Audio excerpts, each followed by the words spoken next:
दोस्तों, आज की कहानी है ननंद जी मैं आपकी साथी नहीं होने दूंगी भाग 2। यदि आप सभी को ये कहानी पसंद आए तो चैनल को सब्सक्राइब जरूर कर लीजिएगा, क्योंकि इस चैनल पर मिलती रहती है नई नई कहानियाँ देखने के लिए। वीडियो को लाइक जरूर कर दीजिएगा, क्योंकि आपके एक लाइक के बटन से मुझे मिलती है नई नई कहानियाँ लिखने के लिए प्रेरणा। और हाँ, इसे अपनों के साथ शेयर कीजिएगा, क्योंकि ये कहानी ज़्यादा से ज़्यादा लोग देख सके। तो चलिए कहानी शुरू करते हैं। सूरज सूर्य शंकर से कहता, ऐसे कैसे बहे मेरी बहन का रिश्ता अपने बेटे गौरव से तोड़ सकती हैं। गौरव की माँ से हमने कोई जोर जबरदस्ती नहीं की थी। हमने पहले ही गौरव और उसके परिवार को बता दिया था कि मेरी बहन मांगलिक है। उसके बाद ही उन्होंने यह रिश्ता तय किया था। फिर रिश्ता तय होने के बाद वही कैसे तोड़ सकते हैं? आप गौरव के परिवार को समझाते क्यों नहीं? सूर्य शंकर कहते, बेटा, मैंने गौरव की माँ को समझाने की बहुत कोशिश की, लेकिन गौरव की माँ जिद पकड़ कर बैठी हैं कि अब वह तुम्हारी बहन पूजा से अपने बेटे की शादी करना नहीं चाहती। यहाँ तक कि गौरव ने भी अपनी माँ को समझाने की पूरी कोशिश की, लेकिन गौरव की माँ इस रिश्ते के लिए तैयार नहीं है। उन्होंने साफ कह दिया है कि वह अपने बेटे की शादी तुम्हारी बहन पूजा से नहीं करना चाहती। तभी सूरज की पत्नी सुनीता कहती, क्या हुआ सूरज? सूर्य शंकर क्या कह रहे थे? सूरज आंखों में आंसू लिए कहता, गौरव की माँ ने रिश्ते से मना कर दिया। वह कह रही है कि वह किसी भी मांगलिक लड़की से अपनी बेटी की शादी नहीं कराना चाहती। तभी सुनीता कहती, पर वह ऐसा कैसे कर सकती हैं? एक बार रिश्ता तय करने के बाद वह अचानक से कैसे तोड़ सकती हैं? यह कोई मजाक है क्या? पहले रिश्ता जोड़ दो और फिर तोड़ दो। आप अभी गौरव के परिवार को फ़ोन कीजिए और उनसे पूछिए वह हमारे साथ ऐसा कैसे कर सकते हैं। तभी सूरज कहता, सुरेश अंकल कह रहे थे कि उन्होंने गौरव की माँ को बहुत समझाया, यहाँ तक कि गौरव ने भी अपनी माँ को बहुत समझाया, लेकिन गौरव की माँ ने साफ कह दिया कि वह किसी भी मांगलिक लड़की से अपनी बेटी की शादी नहीं करना चाहते। हमारी पूजा का रिश्ता फिर एक और बार टूट गया। दुखी मन से पूजा के भैया सूरज कहते। तभी पूजा की भाभी सुनीता कहती, आखिर ऐसा मेरी पूजा के साथ ही क्यों होता है? आखिर कब तक भगवान हमारी परीक्षा लेगा? भगवान ऐसा मेरी पूजा के साथ ही क्यों करता है? कहीं भी रिश्ता तय होने के पहले ही टूट जाता है। इस बार तो रिश्ता तय भी हो गया और लड़के वालों ने मना कर दिया। आखिर कब तक भगवान हमारी पूजा के साथ ऐसा करेगा? कब तक हमारी परीक्षा लेगा? और हाथ जोड़कर भगवान से प्रार्थना करती, भगवान हमारी सुन लो, पूजा का रिश्ता तय करा दो। तभी पूजा गुस्से में अपने भैया और भाभी से कहती, बस कीजिए आप लोग, और कितना नाटक करेंगे? सुनीता रोते हुए कहती, पूजा क्या हुआ? तुम ऐसा क्यों कह रही हो? पूजा कहती, बस भाभी, बस, और मगरमच्छ के आंसू निकालने की कोई ज़रूरत नहीं है। और भैया आप भी ना अपना नाटक बंद कर दीजिए। मुझे आप दोनों की बातें बहुत अच्छे से समझ में आ गईं। आप दोनों चाहते ही नहीं कि मेरी शादी हो, इसलिए आप लोग हर बार ऐसा ही नाटक करते हैं। हर बार यही कहते हैं कि मेरे मांगलिक होने के कारण मेरा रिश्ता टूट गया। यह बताइए कि आज तक किसी भी मांगलिक लड़की की शादी नहीं हुई, फिर मेरी शादी में इतनी परेशानी क्यों आ रही है? बोलिए भैया, बोलिए भाभी। तभी पूजा कहती, कोई जवाब नहीं है ना आप दोनों के पास? मैं जवाब देती हूँ। सच ये है कि आप दोनों चाहते ही नहीं कि मेरी शादी हो। सच ये है कि आप दोनों मुझसे ज़्यादा मेरी सैलरी से प्यार करते हैं। यदि मेरी शादी हो गई तो 1 लाख रुपए महीने का घाटा हो जाएगा आप दोनों को, इसलिए आप दोनों चाहते ही नहीं कि मेरी शादी हो। मैं नौकरी करती हूँ, 1 लाख रुपए महीने का कमाती हूँ, इसलिए आप दोनों चाहते ही नहीं कि मेरी शादी हो। बोलिए, क्या झूठ बोल रही हूँ मैं? पूजा की भाभी सुनीता कहती, पूजा तुम्हें कोई गलतफहमी हो रही है। हम दोनों तुम्हारी शादी करना क्यों नहीं चाहेंगे? तुम अच्छे से जानती हो कि तुम्हारे भैया कितनी कोशिश कर रहे हैं। तुम हमारे बारे में गलत सोच रही हो। तभी पूजा कहती, गलत गलत तो मैं अभी तक सोचती आई हूँ भाभी। मुझे लगा कि आप दोनों मुझसे बहुत प्यार करते हैं, मुझे अपनी बेटी मानते हैं। अपनी बेटी परी की तरह मुझे प्यार करते, लेकिन मैं अभी तक गलत थी। आप दोनों मुझसे प्यार नहीं करते, आप दोनों तो मेरी सैलरी से प्यार करते हैं। मेरी दोस्त सोनल मुझसे बार बार कहती थी कि तुम्हारे भैया भाभी चाहते ही नहीं कि तुम्हारी शादी हो, लेकिन मैं हमेशा यही सोचती थी कि वह मुझे आप दोनों के खिलाफ भड़का रही है, लेकिन मैं गलत थी। वह मुझसे सच कहती थी कि आप दोनों चाहते ही नहीं कि मेरी शादी हो।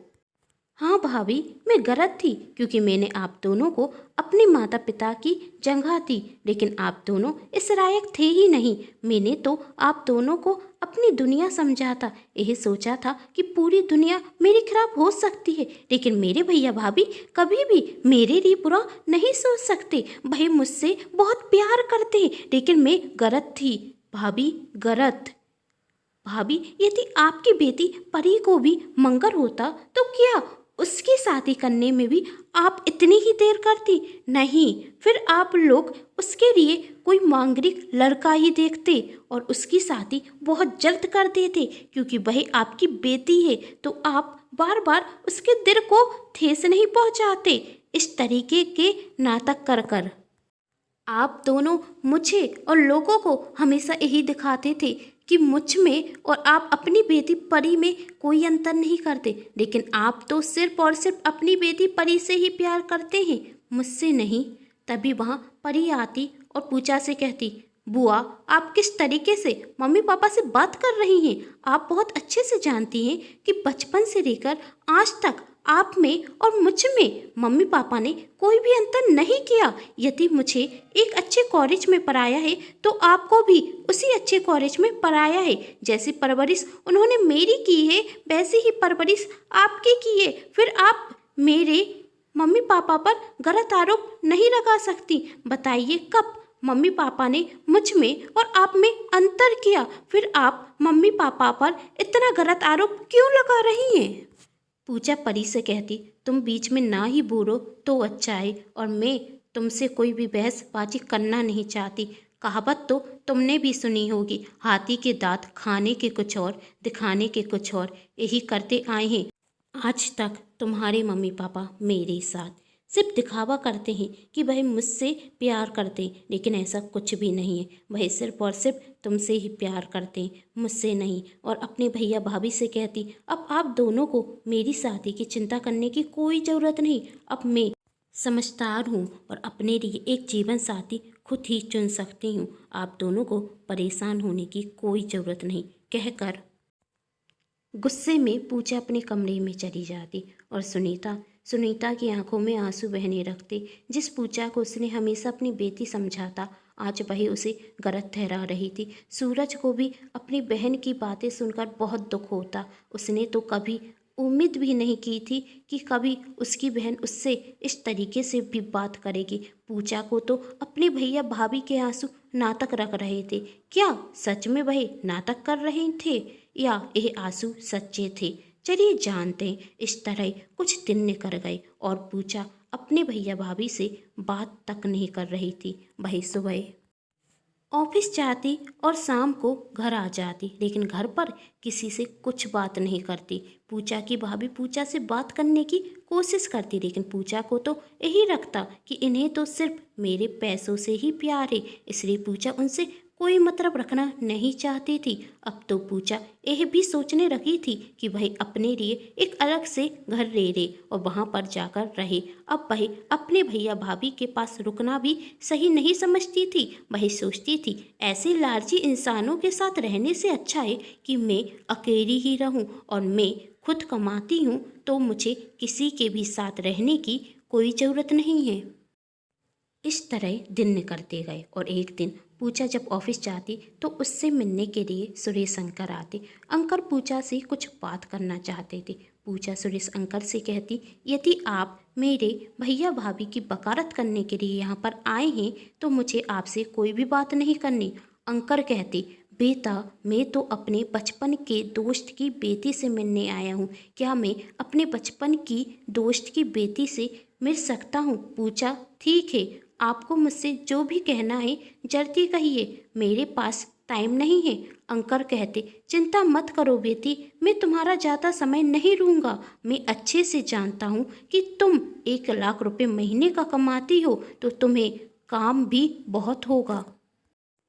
पूजा कहती, अंकर घुमा फिराकर बातें मत कीजिए, जो भी कहना है साफ साफ कहिए और जल्दी कहें, मेरे पास वक्त नहीं है।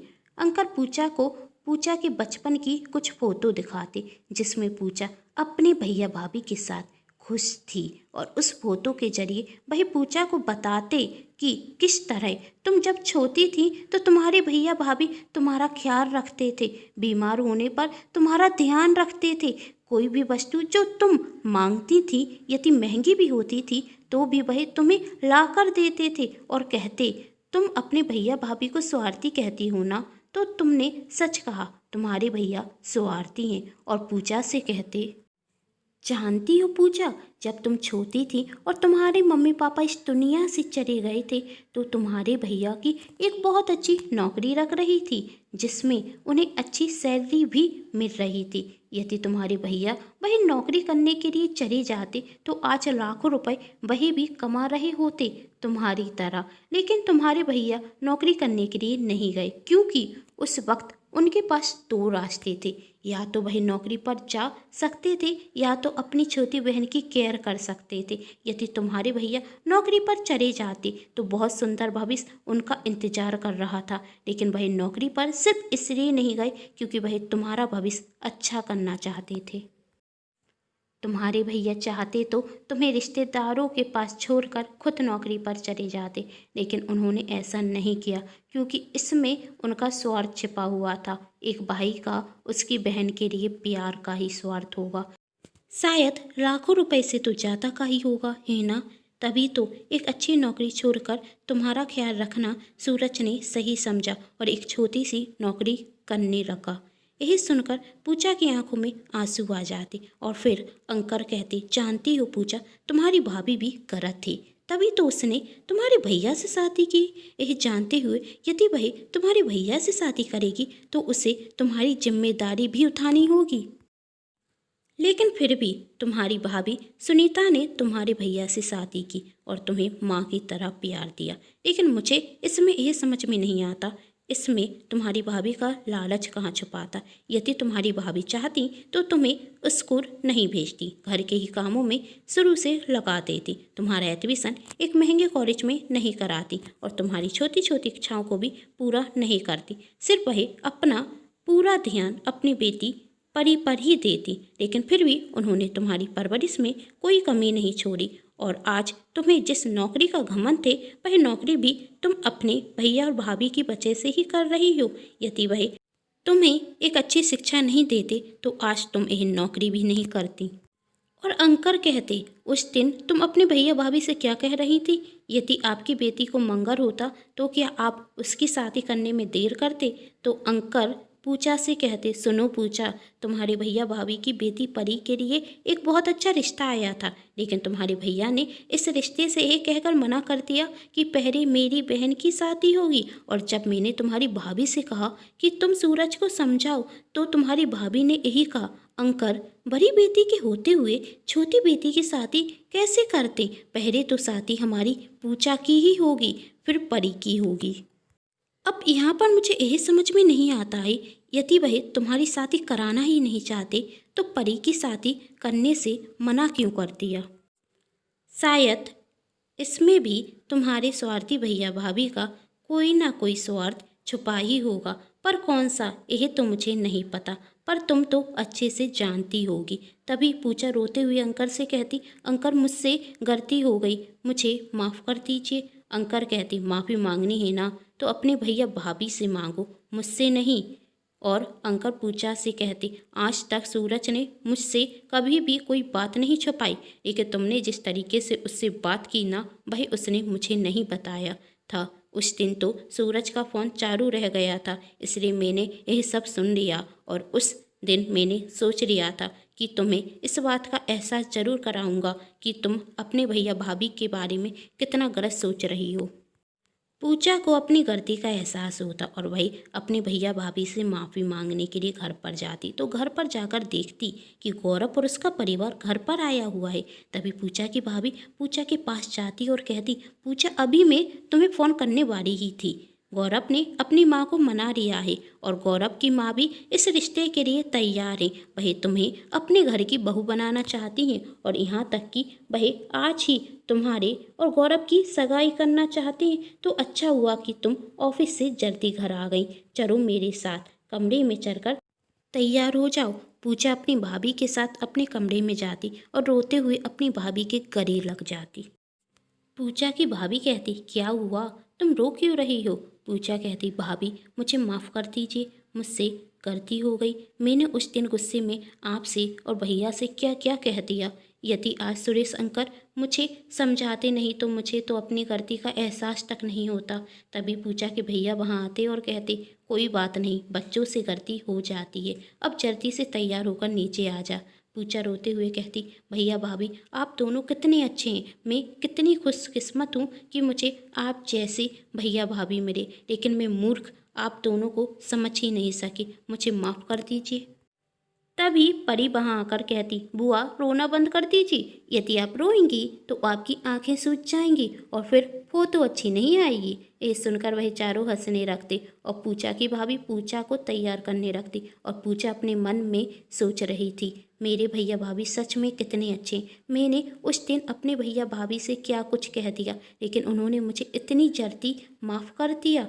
मैंने उन्हें स्वार्थी कहा, लालची कहा, लेकिन फिर भी उन्होंने मुझसे उफ तक नहीं की।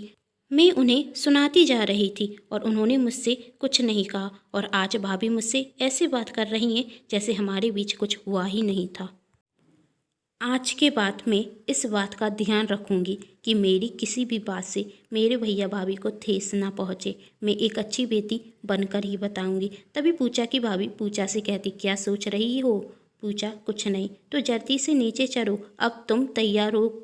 कुछ ही देर में पूजा और गौरव की सगाई हो जाती और घर में खुशियाँ आ जाती। दोस्तों, यदि आप सभी को ये कहानी पसंद आई हो तो चैनल को सब्सक्राइब, वीडियो को लाइक एंड शेयर जरूर कीजिएगा। Thanks for watching.